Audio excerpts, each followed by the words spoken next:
In this video, I'm going to be going over 4 common types of drywall and in which areas of the house they are used in. And if you're new to this channel, my name's Josh. The channel is all about building your own house, saving a ton of money. So be sure to subscribe, ring that bell so you get notification every time I release a new video, and hammer that like button for me. That's all I ask in return for making this video. I got a lot I want to go over today, so let's get started. Welcome to Drywall 101. So there's 2 different things you need to consider when choosing a type of drywall that's going into a room. So we need to consider fire rating, and we need to consider the moisture content or humidity of a room, because that's going to determine which type of drywall we put in that room. So, and I just wanted to let you know also there are several different brands. There's USG that makes sheetrock, there's Georgia Pacific, there's Certainteed, there's National Gypsum, which makes Gold Bond. There's so many different brands out there. So that's just the common ones that you'll find in the US. So I just wanted to put that out there. And I'm not sponsored by any of these brands. Just so you know, I'm just going to let you know which product I'm using in this house and why I'm using it. All right, so let's go ahead and jump to the first one, the green board. So green board is just moisture resistant board. This was the board that I used about 5 years ago when I built one of my other houses. And that's because the green board was the most common product at the time, and it's may even been a little longer than that, but it's been a while since I used green board. And the reason why is because I switched over to the purple board.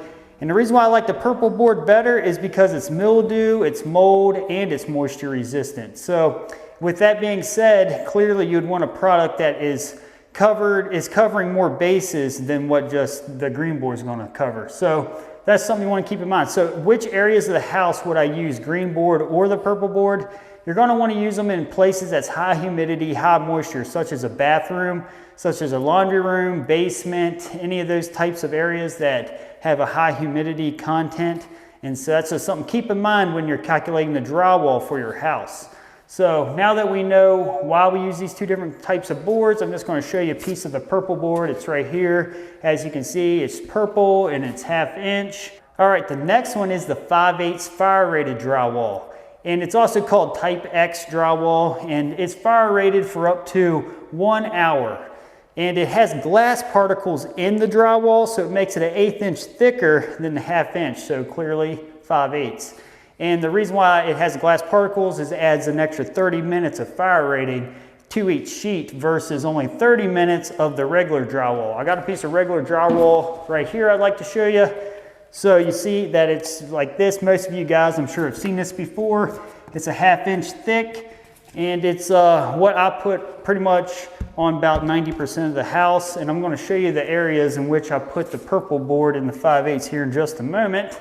So now that you know all the different types of drywall, when it comes to sizing, if you have 8-foot tall ceilings, you're going to want to get 48-inch wide drywall, because 2 sheets laying sideways is going to cover the whole wall. And if you have 9-foot tall ceilings, you're going to want to get 54-inch drywall for the same reason, because that's going to be what it takes to cover all 9 foot.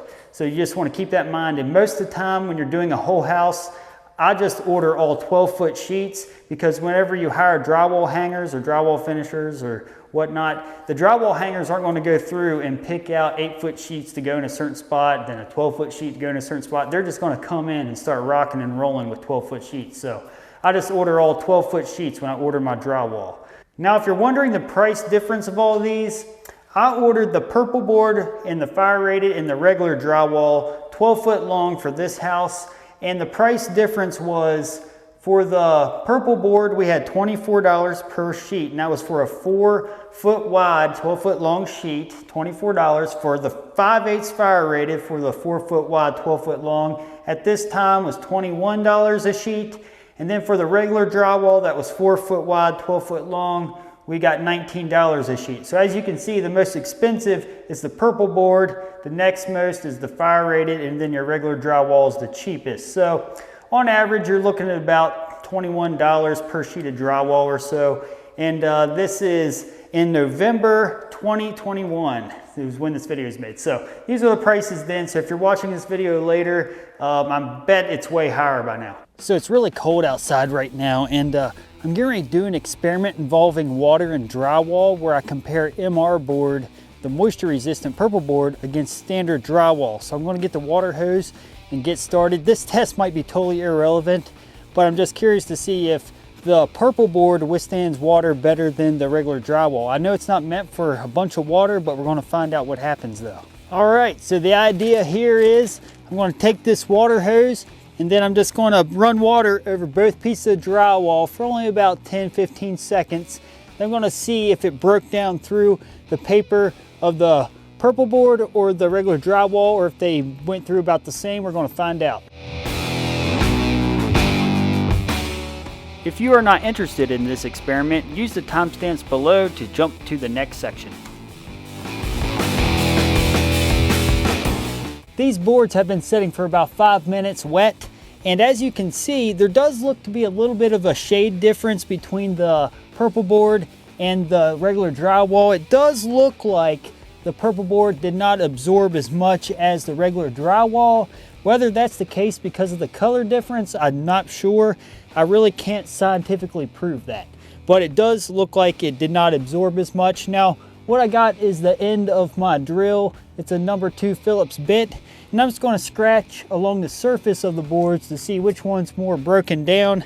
So let's go with the regular drywall first. I'm just going to lightly go across it. All right, it didn't really scratch the paper that easy. You can definitely tell it's damp, so there is a little breakdown there, but not really significant. Now let me go over the purple board. Okay, I will say it's definitely not as soft. It's definitely not as soft as the regular drywall. So now I'm going to put more pressure to see if it scars the board this time. So I'm going to push down fairly hard. Okay, as you can see, it's definitely ripping the paper. If this was dry, I feel like it probably wouldn't have balled up so easy, so it's definitely holding some moisture. Now let's do this to the MR board. All right. Okay, the purple board is not sloughing off as easy, so I do not think it did take moisture as much as the regular drywall. So I'm going to bring the camera up close so you can see the difference between this and this, so you can make your judgment to see if it absorbed as much moisture as what I think it did. But it definitely seems like there's more moisture absorbed here than here, which that's what it's intended to do, is to resist moisture. So it's not surprising. But now let me push down really hard and see what happens. Okay, so it really didn't break down too much. Now let me do this one. All right. So as you can see, they're very similar results, but I definitely think the integrity of the purple board held up way better than the regular drywall. But let me show you up close, see what you think. Let's get up close on these. So let's look at the regular drywall first. As you can see, the paper's all scuffed up, kind of flaky. So the moisture definitely got into that paper, no question. And as you can see, the color difference where it absorbed is definitely noticeable. So it did not resist it near as much as this purple board. Take a look at this. This purple board looks almost dry already because the moisture was not absorbed nearly as much. And it's been sitting probably about 10 minutes now, if that, probably about 8 minutes. But as you can see, the paper, it still tore. And, you know, if it was dry, it probably would have done the same thing as this. If you feel it, it does feel slightly damp, but this one feels more damp. But if we take a look, the paper did not rip and slough off as nearly as much as over here. So I will say the MR board does hold up better under moisture. I was just trying to see if it really did what it says it does, and I'm going to have to say it definitely does. So that was a good experiment. I've been wanting to do this for a while, so I decided to show my viewers the experiment as well. And just in case you're wondering, I broke the boards in two where they were the most damp. And if you look, there really is no difference between the regular drywall and the purple board as far as if it's damp on the inside. And I assume these results, but I just wanted to show you in case you were curious to see what it looked like if we broke it. So this is the last week in No Shave November. Let me know in the comment section, what do you think of the beard? I'm just really curious. So this is just one of the 3 bathrooms in this house. This is the master bathroom, and as you can see, the walls, the ceilings, everywhere is covered in purple board except for the shower, which I'm going to tell you a little tidbit about that in just a moment. But now the whole bathroom has a little extra protection against mildew, mold, and moisture. So it's very nice to have that peace of mind for just a little extra cost. It's definitely well worth it. And just so you know, you can actually have tile up against this board if you have it around the sink, around the toilets, around the wall, whatever. But you do not want to put this in a shower because the shower is going to be extremely high moisture. So there's a different product we're going to use there. Let me go show you. Right now I'm standing right in the shower of the master bathroom. As you can see, there's no drywall on the walls. That's because I'm going to install this product called cement board. It comes in 3x5 sheets. This is PermaBase. And there's different brands like Durarock and Hardy Board, but I have PermaBase just because it was sent out with the drywall and it was easier to have them deliver it than me going to Lowe's and getting it. So after I installed the fiberglass shower base, this is going to be what's installed on the walls. And the reason why I use cement board in a shower like this is because you got a lot of water that's hitting the wall, so you got to use something that won't break down. So drywall is not a good choice for a shower. So in fact, I'd say it's not an option at all. You've got to use cement board in a tile shower. So also on the floor, I'm going to use 1/4 inch cement board, and this is 1/2 inch, by the way, that's going on the walls. All right, this is the garage that's attached to the house, and this wall's bordering living space, and this wall's bordering living space, so they had to have the 5/8 type X fire rated drywall. So I only had to do that on the sides with the living space. Now the exterior side is just regular 1/2 inch drywall. It does not have to be 1 hour fire rated like you just seen me show you here. All right, I want to show you the door jamb so you can see the difference in thicknesses from the 5/8 to 1/2 inch. All right, so as you can see here, here's the 5/8 side and here's the 1/2 inch side. It's just a little thicker and gives you that 1 hour fire rating versus the 30-minute fire rating of the regular drywall. So if you're wondering how drywall is installed, you use what's called drywall screws, and you can screw around the edge about every 8 or 10 inches.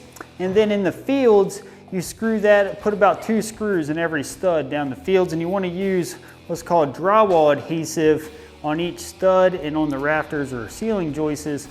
So that way there's a little extra security, and you want to make sure that you keep these joints as tight as possible. It makes it way easier for the finisher to go through and do his job. So keep that in mind when you're hanging your own drywall. So I got the drywall finisher here, and he is on stilts, so that way he doesn't have to get up and down on this scaffolding all the time to do his job. So he's a professional at this, so I would not recommend doing this at home. Look at that.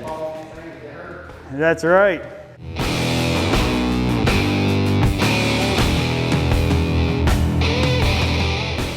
I wanted to put this clip in here because it illustrates how important it is that you cannot beat a man at his own trade. This guy finishes drywall every day. If I was doing this drywall finishing right now, I would still have a muddy mess all over that corner and not have gotten half as far as he has by now. So just use that as a word of advice. Hire things out that you cannot conquer quickly.